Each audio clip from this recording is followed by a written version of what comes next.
Mais au moins, j'ai pas voulu non plus me dire: «Bon, ben, voilà, si je suis la seule modèle, curvy, je repars chez moi». Non, je voulais quand même montrer que je savais défiler, que je savais poser et que, comme tous les autres modèles qui étaient présentes ce jour-là, que j'avais aussi ma place.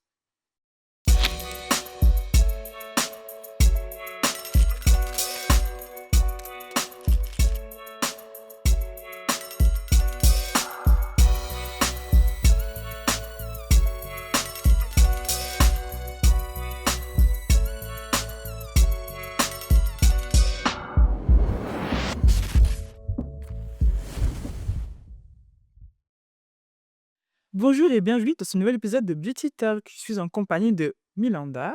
Enchantée. Donc, Milanda, déjà, merci et bienvenue. Est-ce que tu peux un peu nous parler de toi et de ce que tu fais en ce moment? Oui.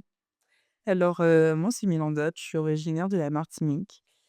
J'ai 22 ans. Dans la vie de tous les jours, je suis étudiante en licence, managériale. Donc je suis une petite alternance à côté histoire, plus tard, ben voilà, d'espérer devenir manager de secteur. Et à côté, ça fait un moment que je me suis lancée en tant que mannequin curvy. Voilà. Ça, c'est vrai que t'es mannequin. Désolée, le cantatrice. Donc j'ai eu, à travers cette année, surtout l'année 2024, ben, l'occasion d'avoir signé dans 2 agences. Donc, petit exploit, petit et grand exploit même. Comme ça me l'a eu, oui, oui, oui, oui, parce que je partais de zéro, je connaissais absolument rien quand même dans l'industrie de la mode. Et un beau jour, je me suis dit: «Allez, teste quelque chose de nouveau, sors de ta zone de confort et vois ce que ça peut donner», même si je savais qu'il y aurait eu, des barrières à l'entrée. On va en Ouais. parler. On va parler de ces barrières. On est là pour ça. OK et donc tu as commencé le mannequinat il y a peu de temps, donc ça veut dire oui, vraiment de janvier de l'année dernière, donc vraiment, 1 année. Ouais et ça a quand même très rapidement quand même pour toi? Oui, vraiment, oui, je m'y attendais absolument pas. Je m'y attendais pas. Je m'y attendais vraiment pas. Ouais, mais je fais tout le chemin dans mon esprit et je pensais pas, qu'en 1 année, j'aurais pu faire, autant de choses, que j'aurais pu, expérimenter, autant de choses et surtout voir, de nouvelles personnes. Et oui, non, franchement, c'était une année très, très bénéfique, pour moi. Tu as commencé, en Martinique ou c'est en arrivant en France? C'est vraiment on t'a repéré ou tu ah très justement, on t'a repéré ou tu es partie voir? Alors et je me rappelle, alors comment ça a commencé, je me rappelle que, c'était ma belle-sœur qui, pour la première fois, me disait, «Je te verrais bien en tant que mannequin grande taille». Je la prenais clairement pas au sérieux parce que je me suis dit, «Mannequin, je suis une femme noire, je suis ronde et cetera. On va pas me prendre au sérieux». Donc on va dire que j'ai passé, on va dire, ce compliment et la dernière année, donc du coup, en 2023, il y a aussi une autre personne qui me disait: «Mais toi, je te verrais bien être modèle ou être mannequin». C'est là que ça a fait un déclic. Ça devient un flux là. Ouais et je me suis dit: «Ben, pourquoi pas t'intéresser?» Mais j'ai commencé très, très timidement parce que je me suis dit qu'enfin, déjà, j'avais pas les bases, j'avais pas les connaissances, je ne savais pas qui contacter. Donc ouais, le réseau, c'est ça. Donc je commençais beh, je commençais par rien, quoi et c'est au fur et à mesure, beh, en côtoyant les bonnes personnes surtout, ça a été vraiment, vraiment bénéfique. C'est en côtoyant les bonnes personnes, en sortant de ma zone de confort et en me faisant violence que j'ai pu voir vraiment, tout ce que ça m'a apporté. Waouh! Ouais. Oh, trop bien et donc justement au début tu parlais de ces obstacles-là, oui, quand tu as voulu te lancer, déjà bon, à part le fait que tu dis qu'il y a pas beaucoup de femmes comme moi, donc ça va être compliqué. Ouais. Quels, autres types d'obstacles tu as pu rencontrer? Alors, les autres types d'obstacles que j'ai pu rencontrer, c'était surtout, par rapport à mon physique. C'est, le fait d'être une femme ronde. C'est un profil, on va dire, qui n'intéresse pas forcément à certaines marques, à certaines, agences aussi. On va pas se mentir, j'ai participé à de nombreux castings qui n'ont pas pu aboutir parce que tout simplement je n'entre pas dans l'irlande, dans les critères, voilà, on va dire de taille ou de beauté et oui, ça a été, l'une des choses qui m'ont, pas mal freinée, dans mes débuts. C'était vraiment, être crédible. Oui, en tant que on te prenne au sérieux, en ça «Je suis mannequin». C'est ça, porter le titre de mannequin, j'avais du mal à être crédit et c'est là que j'ai dû, travailler 2 fois plus pour montrer que oui. J'ai envie de dire, c'est un peu la bataille de toutes les femmes noires, en fait. C'est ça, Travailler 2 fois plus c'est pour ça. prouver qu'on peut être, considéré. Exact Rien que ça. exactement et ça a été vraiment ce cheminement. Ça a été aussi un combat, contre son identité en tant que femme afro, l'assumer sans pour autant, changer qui on est et je voulais vraiment être fidèle à ces principes et ces valeurs parce que je me suis dit qu'en aucun cas je voulais me transformer juste pour entrer dans un moule en fait ou juste pour suivre, on va dire, une tendance, mais je voulais quand même garder mon identité en tant que femme noire, femme afro et cetera et garder aussi, ben, on va dire, les critères qui sont pour eux peut-être pas des critères qui rentrent dans les standards de beauté, mais qui pour moi, définissaient, qui j'étais. Mmh. Et ouais, donc ça dit en plus tu es dans une industrie, tu es un peu nouvelle, un peu, on va dire une licorne, hein, parce qu'il y en a pas beaucoup comme toi malheureusement qu'on voit. Hem, mais est-ce que toi, c'était un peu perturbant pour toi du fait que tu n'aies pas trop d'exemples, pas trop de mentors Oui. ici? Oui, oui, oui, parce que j'ai longtemps cherché, une femme curvy, une femme noire et cetera avec un certain vécu, un certain parcours et son témoignage et son histoire.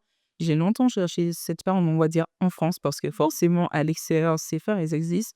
Mais on va dire, déjà pour débuter, à l'échelle nationale, je ne trouvais pas forcément, cette image, Mmh. cette femme, voilà, on va dire «inspirante» entre guillemets qui voilà, qui aurait pu, on va dire, me donner espoir que voilà, elle a pu, en fait, elle a réussi dans le design donc voilà, si donc moi je peux donc, à défaut de trouver cette femme, donc je me suis dit: «Bah, j'avais en devenir une».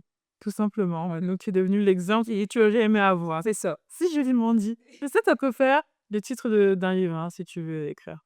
L'idée. Et j'y pense que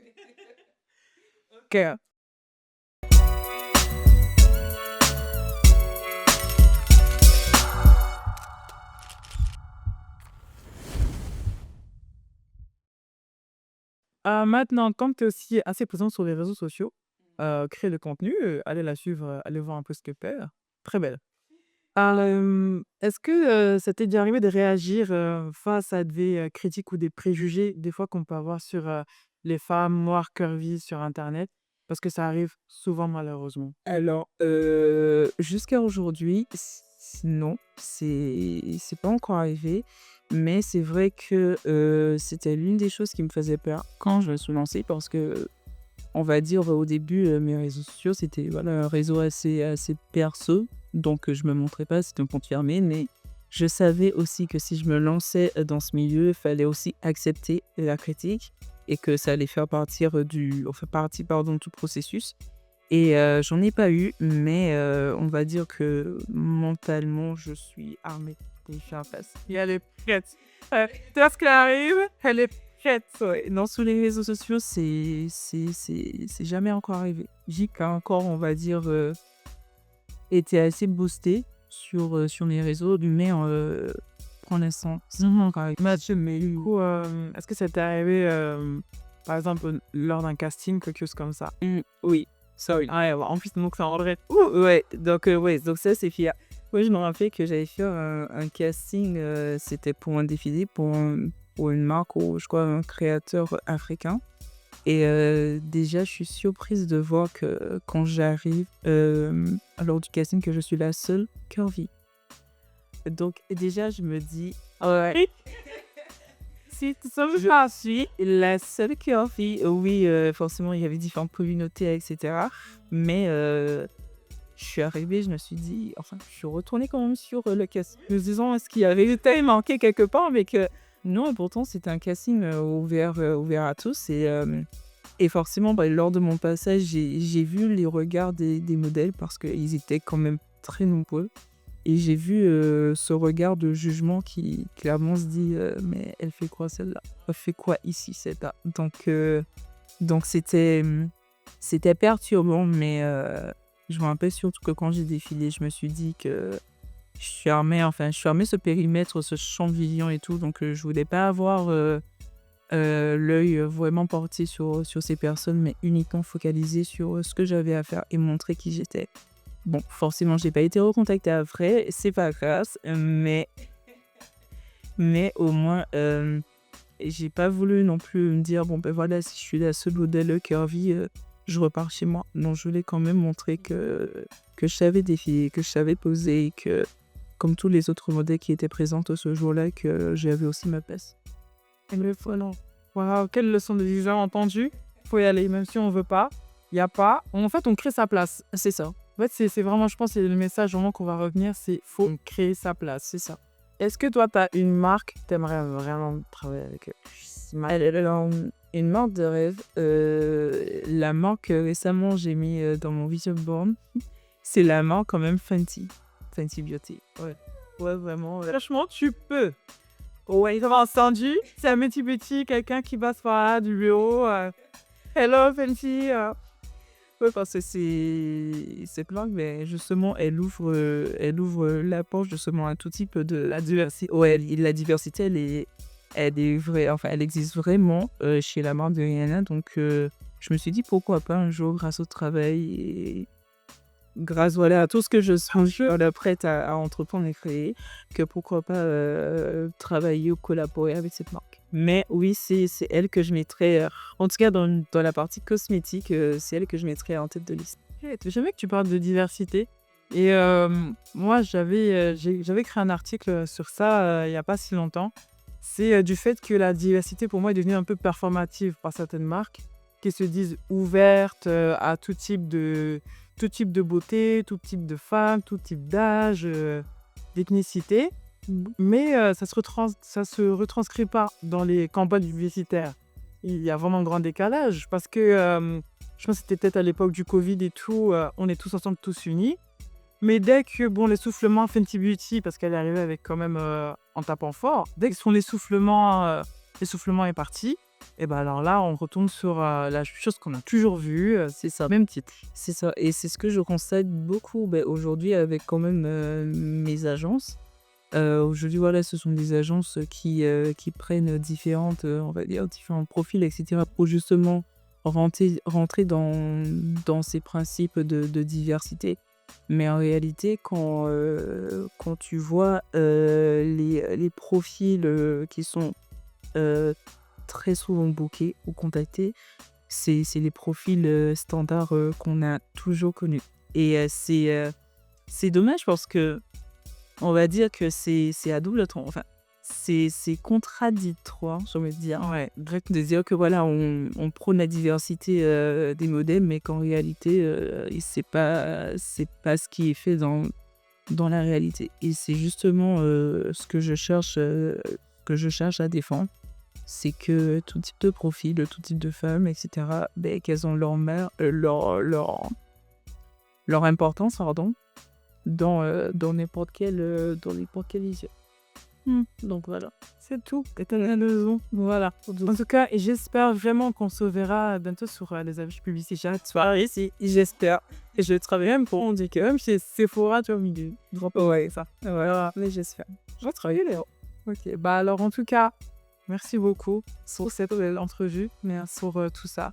Est-ce que tu aurais un dernier mot ou même un conseil pour celles justement qui te ressemblent et qui justement n'osent pas se montrer ou candidater, faire des castings, ce genre de choses? En réalité, j'ai envie de dire à ces femmes que nous sommes toutes, singulières, et que, justement, faut pas être freiné, par cette vision qu'on a de la femme qui est assez stéréotype, surtout dans le milieu du mannequinat, et que vous avez également votre place, vous avez votre importance, et que vous avez votre pierre à ramener à l'édifice.